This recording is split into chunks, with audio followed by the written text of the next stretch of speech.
Shalom Pak Bambang, saya mau izin bertanya, bagaimana sejarah kata Allah?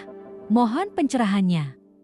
Saya ingin memberi contoh memasuki dalam sebuah kajian tentang pemakaian kata Allah di dalam kanun al-iman. Kanun al-iman itu adalah regula fide, dasar keimanan seluruh gereja sebelum skisma, sebelum perpecahan. Sebelum gereja kemudian terpecah-pecah menjadi ortodok, katolik, protestan, dasar seluruh gereja semesta sebelum perpecahan itu adalah kanun al-iman atau regula fide yang ditetapkan khususnya di Majma' al-Maskuniyah fi Nikaya, yaitu konsili oikumenis di kota Nikia, dan yang kedua konsili oikumenis di Konstantinopel. Nah, ini setiap kali kita ibadah, baik itu ibadah liturgi suci, Qudas al-ilahi, maupun itu adalah ibadah-ibadah harian yang tadi disebut dengan sholat tadi, sholat 7 waktu, selalu dibaca itu.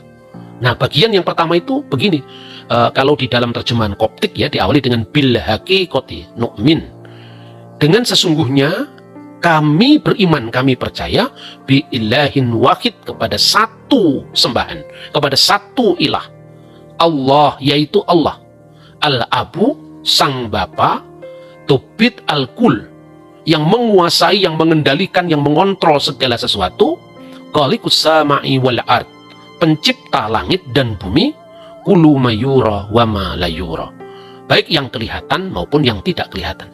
Kalau kita perhatikan kanun al-iman ini, semuanya bisa ditemukan rujukannya pada kitab suci, bukan hanya Injil tapi juga dalam Taurat, di dalam kitab Mazmur yang di kalangan orang Arab tertentu disebut Jabur, itu semuanya ada. Misalnya, aku beriman kepada satu-satunya sembahan, satu-satunya ilah. Bukankah itu adalah Sema Yisrael Adonai Elohenu Adonai Echad? Dengarkanlah wahai orang Israel, Tuhan Allah yang kita sembah, Tuhan itu Echad, Tuhan itu Esa. Dan Yesus menyebutnya itu sebagai hukum yang paling utama. Nah, percaya kepada satu Allah, kepada satu-satunya sembahan, ilahin wahid bi ilahin wahid, Allah, yaitu Allah. Bahwa Allah itu adalah satu-satunya ilah. Ini vocabulary Kristen, sama sekali bukan merujuk kepada ajaran Islam. Ini vocabulary Kristen. Dan ungkapan itu berarti merujuk kepada Allah al-ilah, satu-satunya sembahan, itu identik dengan bi ilahin wahid, yaitu percaya kepada ilah atau sembahan yang satu-satunya. Nah, sembahan yang satu-satunya itu ya al-ilah, yang kemudian disingkat menjadi Allah, seperti al-unas menjadi an-nas.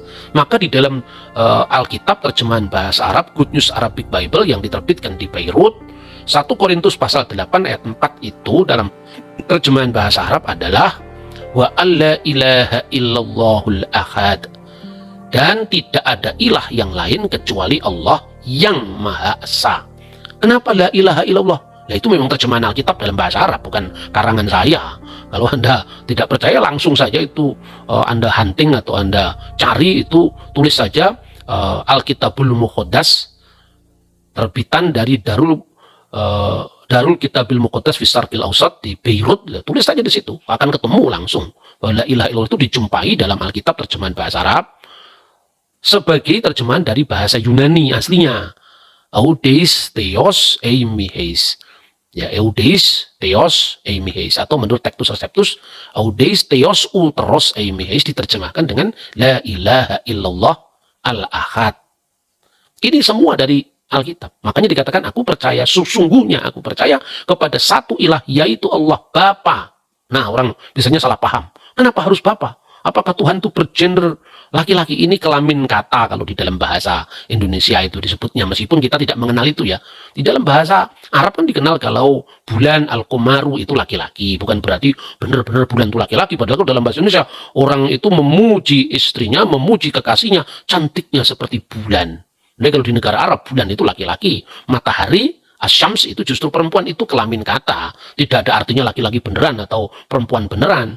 Nah, sekalipun mungkin bagi perasaan teologis orang Muslim, kata Bapa untuk Allah itu dianggap tidak sesuai dengan akidah Islam. Ya, tentu dalam konteks dialog, sekalipun kita tidak dalam posisi meyakini, tetapi dialog yang sejati kita bisa memahami.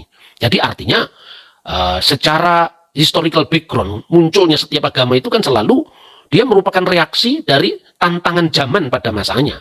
Kenapa Islam sangat sensitif misalnya dengan kata anak bapa dalam kaitannya dengan Tuhan, karena penyembahan berhala pada masa sebelum Islam, di mana Alata, Usa, dan Manat sebagai putri-putri dari Allah.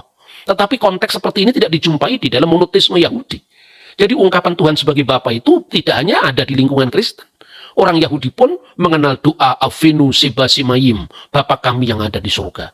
Nah, baru-baru ini ada temuan Laut Mati, The Dead Sea Scroll, itu salah satu naskahnya juga mengenal doa yang diawali dari Avinu Wimalkinu, Bapa kami dan Raja kami. Tentu Bapa di sini bukan kelaminnya laki-laki lalu punya istri supaya dia punya anak, bukan seperti itu. Itu pandangan yang sangat primitif saya kira. Maka disebut Allah yaitu Bapa. Dan ini dari kitab Perjanjian Baru.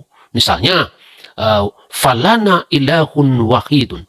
Maka bagi kita hanya ada satu Allah. Satu ilah, satu sembahan. Huwallah, yaitu Allah al-Ab, Bapa.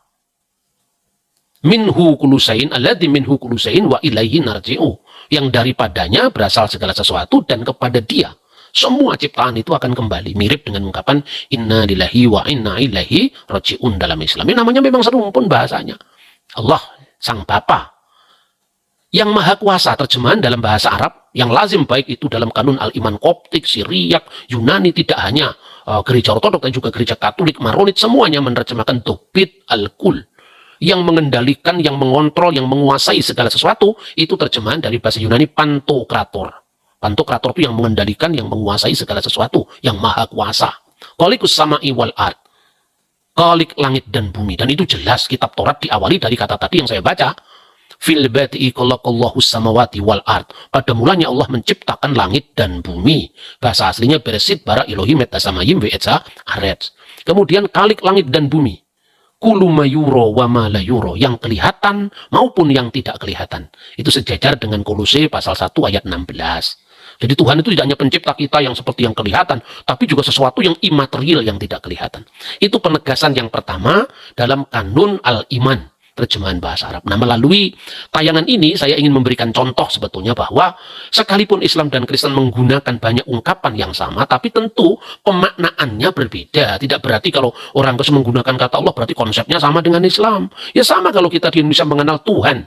Apa Tuhan dalam konsep Islam sama dengan Tuhan dalam konsep Hindu? Kan tidak. Tetapi sebetulnya Tuhan yang menciptakan alam semesta, langit, bumi, laut, dan seisinya, itu adalah Tuhan yang satu saja. Baik itu dipahami secara berbeda-beda oleh umatnya, Tuhan tidak akan bertambah dengan bertambahnya pemahaman itu. Makanya kadang-kadang orang belajar agama itu yang lengkap lah mas. Jangan hanya melulu pada teologinya sendiri, bahasanya sendiri, kemudian malah bahasa diidentikan dengan agama tertentu. Saya kira itu pola pikir ahistori. Orang sering bertanya, kalau di Kristen disebut Allah, di Islam disebut Allah, ini Tuhannya siapa? Sejak kapan kata Allah dikaitkan dengan Tuhannya agama tertentu? Cobalah baca sejarah Arab sebelum zaman Islam. Cobalah pakai sumber-sumber Islam sendiri. Misalnya nggak usahlah pakai sumber-sumber Kristen ya atau sumber-sumber non-Islam. Pakai sumber Islam sendiri. Bahwa nama Allah itu muncul tidak hanya di masjid tapi juga di sinagog-sinagog, di gereja-gereja, itu tercatat dalam Al-Quran. Artinya apa? Al-Quran jadi menyaksikan bahwa istilah Allah itu sudah dipakai di lingkungan Yahudi, di lingkungan Kristen, dan kemudian diteruskan, dilanjutkan oleh Islam. Betapapun ada perbedaan dalam pemahaman. Kalau ada 3 pemahaman tentang Diponegoro, bukan harus mencari Diponegoro yang lain. Lain secara konseptual iya. Diponegoro itu di mata pemerintah Belanda, pengkhianat. Diponegoro di mata kita itu adalah pahlawan. Diponegoro di kalangan aristokrasi atau para aristokrat Keraton Yogyakarta, orang yang baik yang berjuang tidak pada saat yang tepat. Nah, mana Diponegoro yang Anda pilih? Saya memilih Diponegoro seorang pahlawan. Tetapi bukan berarti ada orang lain yang juga namanya Diponegoro dan pengkhianat, tetapi itu bukan Diponegoro yang pahlawan itu. Perbedaan konsep itu tidak harus kemudian mematahkan ketajaman kita terhadap fakta.